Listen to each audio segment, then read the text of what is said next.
Federal agents arrested 2 Colorado women for running a massive cartel drug ring and laundering millions through complex wire transfers across the United States. What happens when 2 seemingly ordinary women from Colorado turn out to be the masterminds holding the keys to a massive transnational drug trafficking and money laundering empire? This shocking case, which just rocked the nation, has exposed hundreds of kilograms of lethal narcotics and the dark financial webs of the world's most ruthless cartels. The incredible journey of law enforcement to dismantle this deadly ring reveals terrifying hidden threats lurking right in our own communities. Leave a comment below to share your thoughts, and don't forget to hit that like button and subscribe to the channel as we unpack this entire chilling truth right now. On March 13th, 2026, an extremely important announcement was officially made to the public by U.S. authorities. The presence of one of the most prominent figures of the underworld in the dock sent an incredibly powerful message that no one is above the law. They were a vital link in a massive illicit substance trafficking and money laundering conspiracy. Their objective was to transport methamphetamine and cocaine from Mexico through New Mexico for distribution across the United States. This case was not merely the dismantling of a mid-level smuggling group.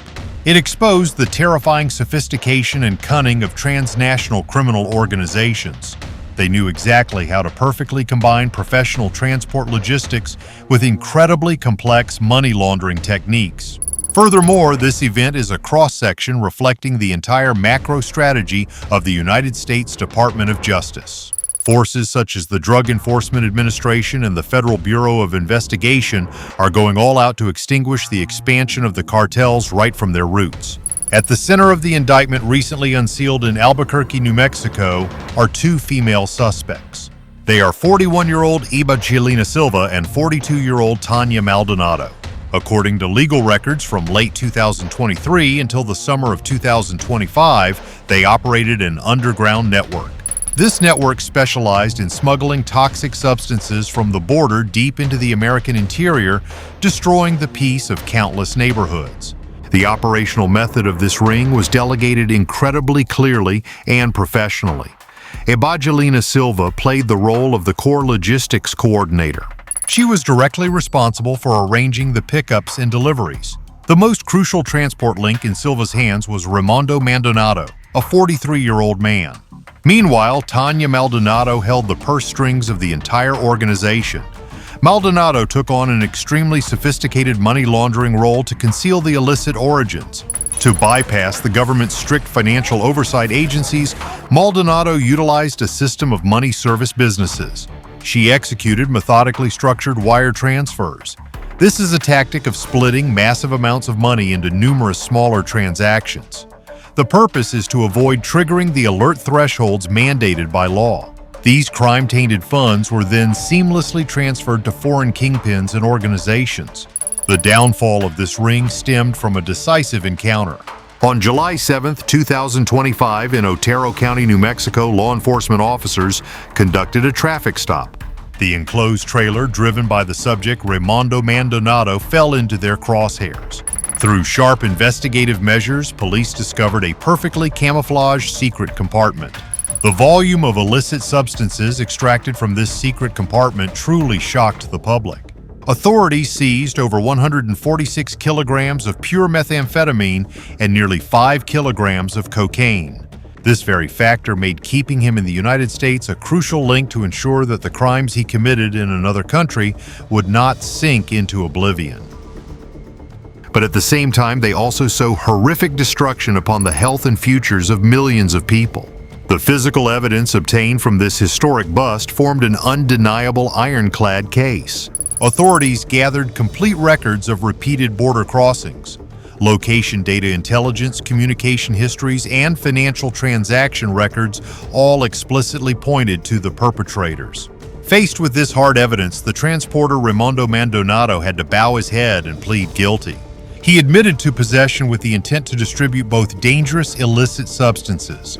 Currently, Reymondo Maldonado is being held in strict custody awaiting his sentencing day. He is facing a minimum sentence of 10 years in prison and a maximum penalty of up to life imprisonment. Meanwhile, the two masterminds, Ebajelina Silva and Tania Maldonado, are each charged with 1 count of conspiracy to distribute and 1 count of conspiracy to launder money. Both are currently detained awaiting trial. If convicted, they will also face similarly severe penalties. Through this case, we can draw a profoundly deep lesson about the price of greed. The money earned from the suffering of others from destroying the future generations of the country will sooner or later come at a heavy cost. No cover is perfect against the power of justice and the eyes and ears of the people. Do you think these penalties are a sufficient deterrent for those plotting to sow illicit substances into the community yet? The case of Silva and Maldonado in Colorado and New Mexico is not an isolated phenomenon. It is an inseparable part of a colossal criminal machine. This machine operates under the manipulation of notorious drug cartels, typically the Sinaloa organization. These toxic substances did not magically appear in the secret compartment of the trailer. Most of the current supply is manufactured in overseas super labs and smuggled across the border at any cost. The brutality and scale of this criminal network are clearly demonstrated by a recent indictment targeting a regional boss of the Sinaloa cartel. This subject, going by the alias La Rana, operates out of Tijuana and is responsible for importing thousands of kilograms of various illicit substances into U.S. territory. He manages the organization's entire logistics system in the state of Baja California. Rings like Silva and Maldonado's are precisely the mid-level tentacles playing the role of redistributing this massive supply deep into the interior. Due to the severity and the criminal system they established, the United States Department of Justice has decided to apply unprecedented heavy-handed measures. They have charged this regional boss with exceptionally serious crimes such as narco-terrorism and providing material support to terrorism. The government has even issued an executive order officially designating the Sinaloa cartel as a foreign terrorist organization. This confirms that the war on crime is now on par with the global war on terrorism. Furthermore, organizations like Sinaloa also rely entirely on individuals like Tania Maldonado to legitimize their revenue. These cartels launder millions of dollars in illicit proceeds through complex international transactions. This network is intricately designed to conceal the origins and ownership of these black financial funds. Therefore, the arrest of financial coordinators is a fatal blow aimed at severing the lifeblood that maintains the operations of these violent criminal organizations. Returning to Tania Maldonado's money laundering methods, we finally see the terror of modern financial traps. The structuring of wire transfers is not merely an act of circumventing the law. It is also an act of exploiting the trust and transparent operating systems of national financial institutions. Don't forget to hit the subscribe button so we can continue to accompany each other in meaningful stories and profound humanistic lessons about life and the law in the future.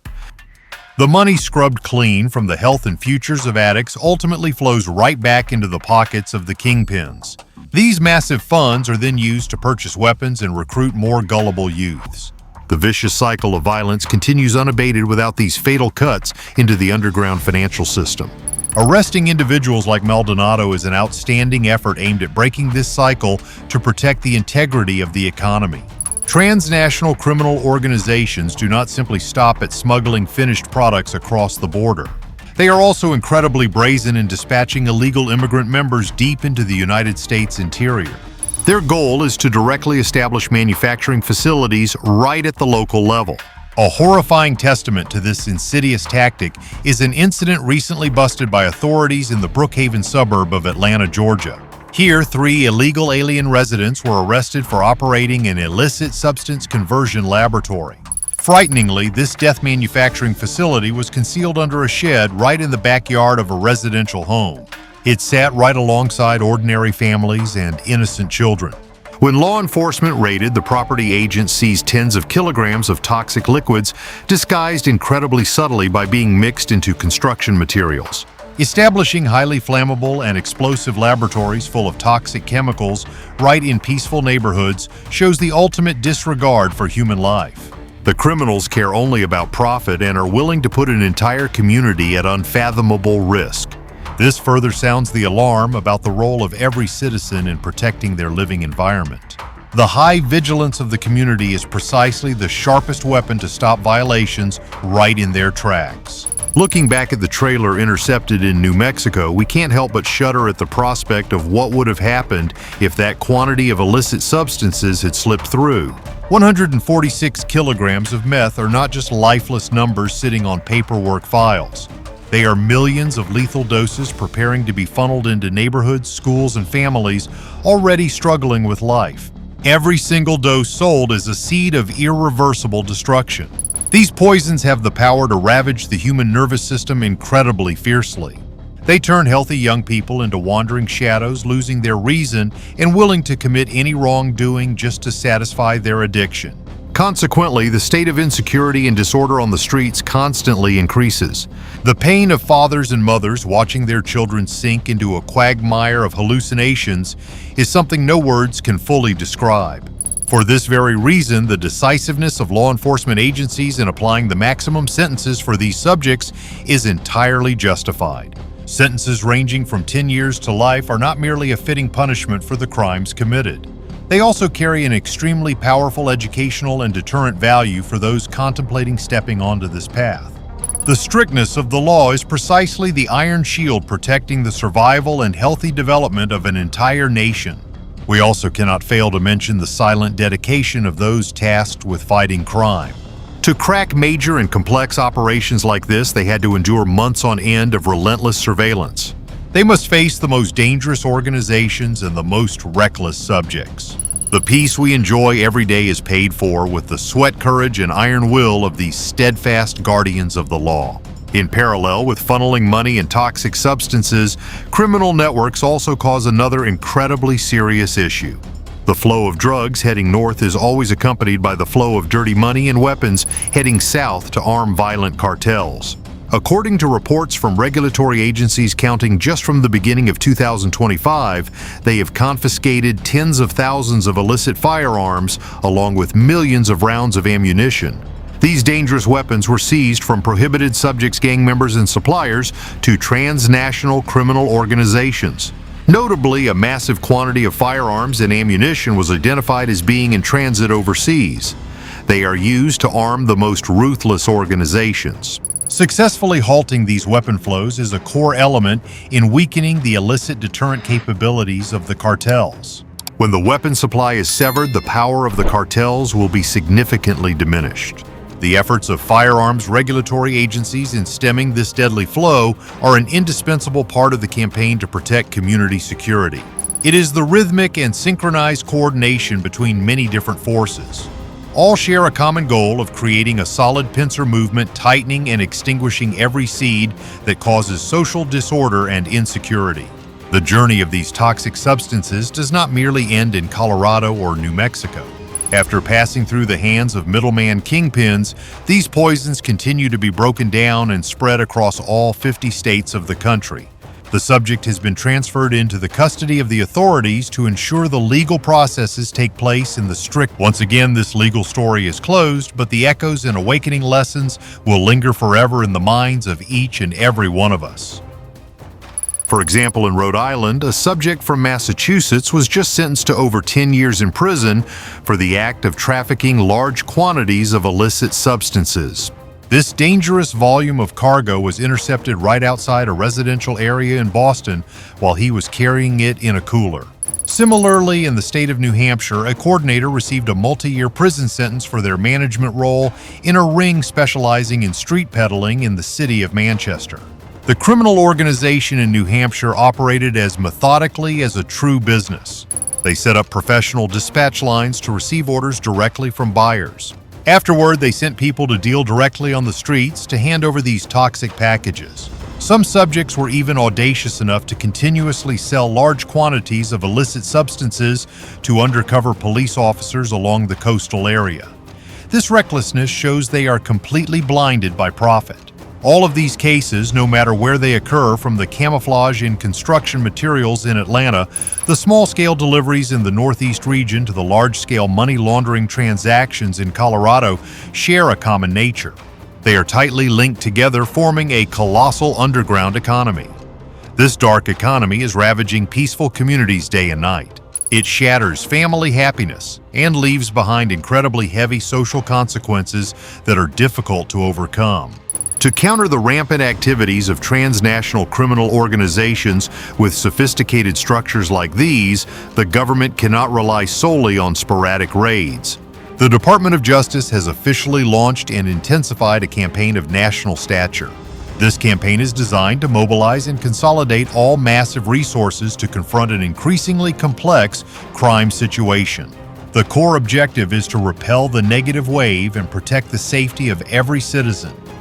This campaign aims for three incredibly important goals. First is to stop the wave of illegal border crossings, bringing the seeds of disorder and insecurity. Second is to achieve the complete eradication of the cartels and transnational criminal organizations.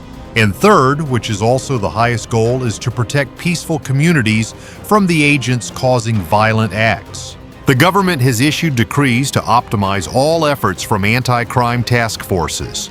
Alongside this, federal investigative agencies have also stepped in with an extensive effort aimed at strictly controlling violent crime.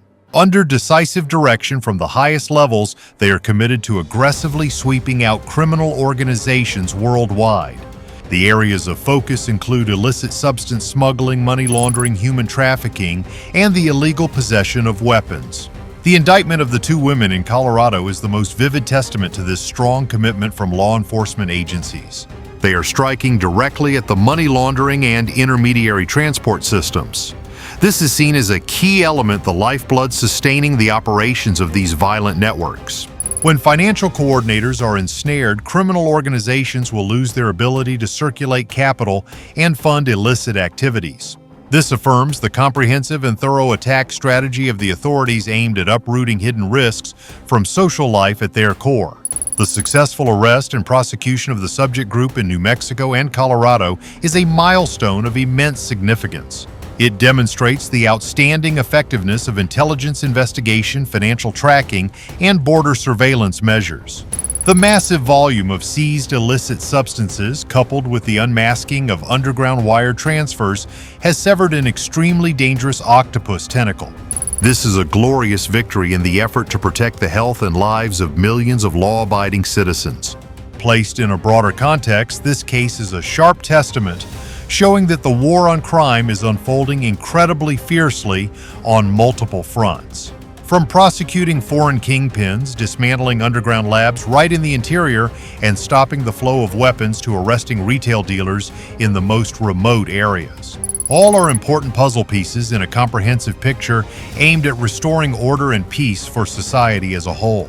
Through the sheer force of historic campaigns, the justice system is sending an incredibly ironclad message.